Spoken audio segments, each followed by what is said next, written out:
नैतिकता का पाठ पढ़ाने वाले और समाज में जिन शिक्षकों पर बच्चों को सही राह पर चलाने की जिम्मेदारी है, वही शिक्षक कर्तव्य से भटककर शॉर्ट समय में प्रमोशन पाने की चाह में गलत राह पर निकल पड़े हैं। खुद अपने फायदे के लिए फर्जी प्रमाण पत्र जुटाकर प्रमोशन लेने की जुगत में लग गए और अब विभाग ने उन शिक्षकों की लिस्ट बनाकर जांच शुरू कर दी है।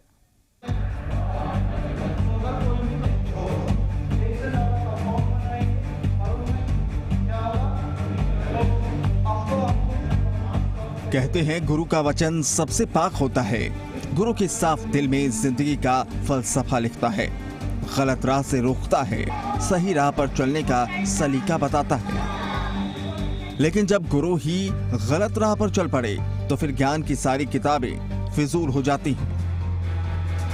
दरअसल जोधपुर में फर्जी प्रमाण पत्र के आधार पर गुरुजी प्रमोशन लेने चले, लेकिन शिकायत के बाद विभाग ने जब जांच शुरू की तो सैकड़ों गुरुजी फर्जी प्रमाण पत्र के सहारे प्रमोशन की जुगत में गणित लगाते मिले। कई शिक्षकों को प्रमोशन भी मिल गया। जोधपुर मंडल के सैकड़ों शिक्षकों ने कई विश्वविद्यालय से अतिरिक्त कोर्स की डिग्री हासिल कर विभाग में जमा करवाकर प्रमोशन लेने की जुगत की, लेकिन अब उन शिक्षकों के खिलाफ विभागीय जांच शुरू हो गई है।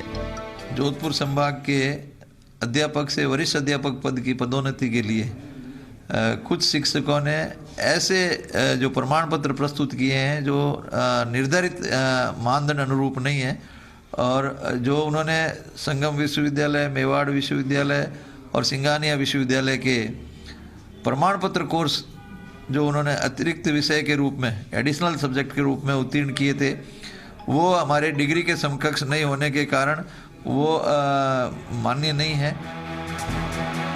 जोधपुर संयुक्त निदेशक शिक्षा प्रेमचंद्र सांखला ने बताया कि प्रमोशन पाने की जुगत में शिक्षकों ने मेवाड़ विश्वविद्यालय, उदयपुर सिंघानिया विश्वविद्यालय, चित्तौड़गढ़ का संगम विश्वविद्यालय, भीलवाड़ा के नामों का इस्तेमाल किया। सभी शिक्षक तृतीय श्रेणी से द्वितीय श्रेणी में प्रमोशन के लिए इन विश्वविद्यालय से प्रमाण पत्र लेकर प्रमोशन हासिल किए हैं। अब विभाग इनकी जांच करवा रहा है। विभाग का कहना है कि दोषी शिक्षकों पर सख्त से सख्त कार्रवाई की जाएगी। संभाग से विभिन्न विषयों में जिन्होंने अतिरिक्त विषय के रूप में बीए की डिग्री की है, उनकी सूचना मंगवाई है और शीघ्र ही हम निदेशालय को प्रेषित करेंगे। वर्ष 2015 से 2020 तक ऐसे कई सैकड़ों शिक्षकों ने इन प्रमाण पत्रों के आधार पर पदोन्नतियां प्राप्त की है। तो इस संबंध में निदेशालय से जो भी आवश्यक दिशा निर्देश प्राप्त होंगे उसके अनुसार कार्रवाई की जाएगी। बहरहाल नैतिकता का पाठ पढ़ाने वाले शिक्षकों पर सरकार का डंडा कब चलेगा, इस पर सबकी नजर बनी हुई है, क्योंकि ये कोई पहला मामला नहीं है। इस तरह से फर्जीवाड़े की कई खबरें राजस्थान से आ चुकी हैं। ऐसे में ये कहना भी गलत नहीं होगा कि गुरुजनों ने प्रमोशन पाने के चक्कर में सारे नियम कायदे ताक पर रख दिए। सवाल है कि जब गुरुजी ही गलत राह पर चलेंगे तो फिर छात्रों को क्या शिक्षा मिलेगी। अरुण हर्ष, जी मीडिया, जोधपुर।